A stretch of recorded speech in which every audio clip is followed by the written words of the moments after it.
সুজয় কৃষ্ণ নিয়ে বেশ টানটান। অবশেষে সুজয় কৃষ্ণর ভয়েস স্যাম্পেল নেওয়া হলো গতকাল। সে আবার ইএসআই হাসপাতালে। এত টানটানের কোনো দরকার ছিল? ওটাই তো প্রশ্ন। যদি কোনো দুর্নীতি নেই, কোনো সমস্যা নেই, লুকোবার কিছু নেই, তাহলে ভয়েস আর স্যাম্পল দিতে অসুবিধাটা কী আছে? আমি আগেই বলেছিলাম, যারা তদন্তে বাধা দিচ্ছেন, ইডি সিবিআইয়ের অধিকার আছে তাদেরকে তুলে নিয়ে আসার, আর তুলে আনা উচিত। শেষ পর্যন্ত সেটাই হলো, হসপিটাল থেকে তুলে আনতে হয়েছে। এরকম ছোট ছোট বাধা সৃষ্টি করে পুরো তদন্তকে আটকে দেওয়ার যে চক্রান্ত চলছে, আমার মনে হয় গায়ের জোরে সেগুলোকে বাধা পার করতে হবে। নাহলে বাংলার মানুষ যেদিকে তাকিয়ে আছেন সিবিআই ইডির দিকে, যে তারা এই দুর্নীতিকে পর্দাফাঁস করবে, তুলে ধরবে, দোষীদের সাজা দেবে, সেটা না হলে সম্ভব হবে না। শারীরিক অসুস্থতার কথা বলে কণ্ঠস্বর নমুনা সংগ্রহ করতে দেয়নি এসএসকেএম, সেই কাজ জোকা ইএসআই হাসপাতালে 30 মিনিটে সম্পন্ন হলো কি করে? 30 মিনিটেরই কাজ ছিল, কিন্তু ওই যে একটা ঘোগের বাসা হয়েছে আর এসএসকেএমটা, সেখানে দেখুন মন্ত্রীমশাই সকালে পাইচারি করছেন, ঘুরে বেড়াচ্ছেন, গল্প করছেন, ফোন করছেন, পার্টির মিটিংও করে নিচ্ছেন, কিন্তু জেলে আছেন। এই ধরনের চালাকি, এটা বিচার ব্যবস্থার প্রতি মানুষের আস্থাকে কমিয়ে দেয়।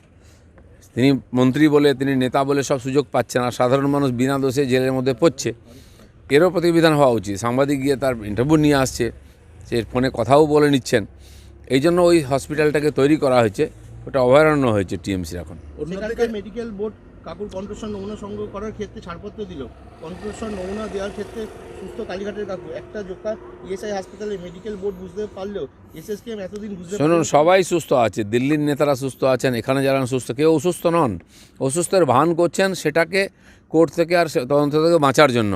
সেই জন্য জোর না করলে এই তদন্ত শেষ হবে না। সবাই জানে এটা, এই যে চালাকিটা হচ্ছে, এখানকার রাজ্য সরকার তাদের সমস্ত রকম আর সোর্সকে কাজে লাগিয়ে এ থেকে বাঁচাবার চেষ্টা করছেন।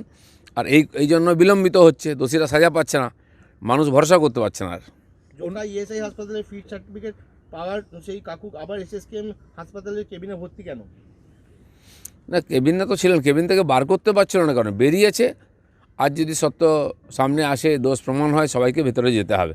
বেশি দিন ওখান থেকেও বাঁচতে পারবে না। কিন্তু চক্রান্ত চলছে, বাঁচাবার চেষ্টা চলছে, কোর্টকেও ভ্রমিত করার চেষ্টা হচ্ছে। দাদা, টিএমসি এমএলএ মনোরঞ্জন ব্যাপারীকে টিএমসির জেলা পরিষদ সদস্য রুনা খাতুন এবং তার স্বামী প্রাণনাশের হুমকি দেয়।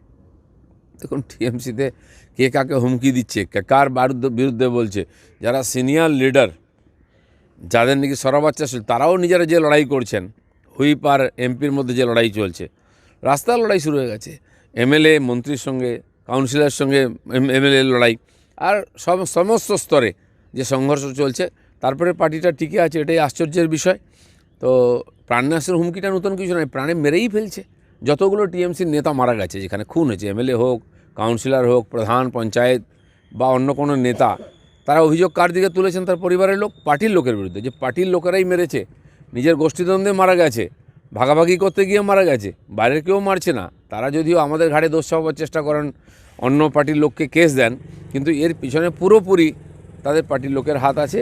পার্টির মধ্যেই সংঘর্ষটা এখন চলছে। কুণাল প্রসঙ্গে বিস্ফোরক আব্দুল করিম চৌধুরী, কুণাল ঘোষকে খুব তাড়াতাড়ি বহিষ্কার করা উচিত। কুণাল ঘোষ একজন ননসেন্স, প্রবীণ ছাড়া কোনো দেশ বা রাজ্য চালাতে পারে না। অভিষেক বন্দ্যোপাধ্যায় এখনও বাচ্চা, তার এখনও অনেক শেখার বাকি আছে।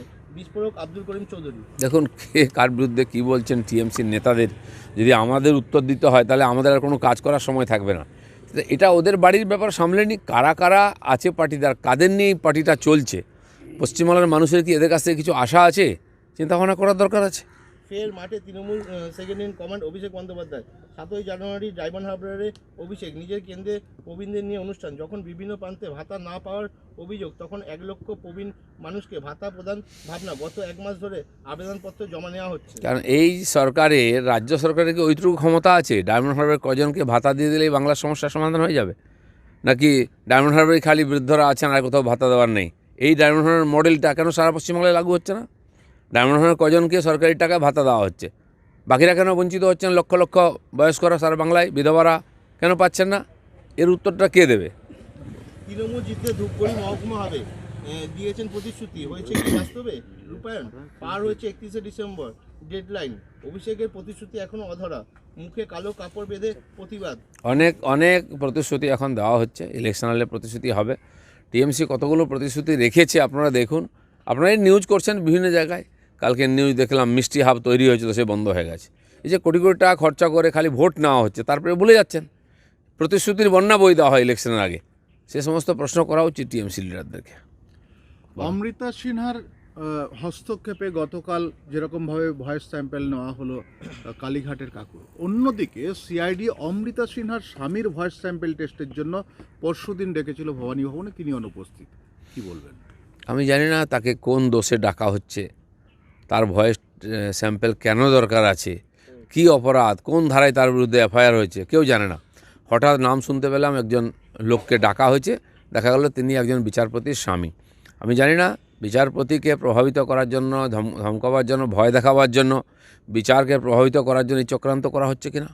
আমরা দেখেছি এর আগে ভারতী ঘোষ একসময় তাদের হয়ে খুব কাজ করেছিলেন, জঙ্গলমহলে এসপি ছিলেন।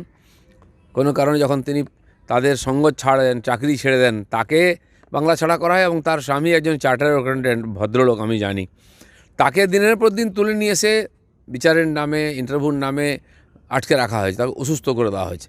এই যে প্রতিহিংসার রাজনীতি, এটা আমরা চোখের সামনে দেখতে পাচ্ছি। জোকা ইএসআই হাসপাতালে মেডিকেল বোর্ডের পরীক্ষা কাকু সুস্থ, এসএসকেএম হাসপাতালে মেডিকেল বোর্ডের পরীক্ষা কাকু কি করে অসুস্থ? দেখুন, এর আগেও হয়েছে। এসএসকেএমের যে রিপোর্ট, সেটা ওখানে লেখা হয় না, তিলজলাতে পার্টি অফিসে লেখা হয়, ডেথ সার্টিফিকেটও লেখা হয়, এবং কি পোস্টমর্টেম রিপোর্টও লেখা হয়।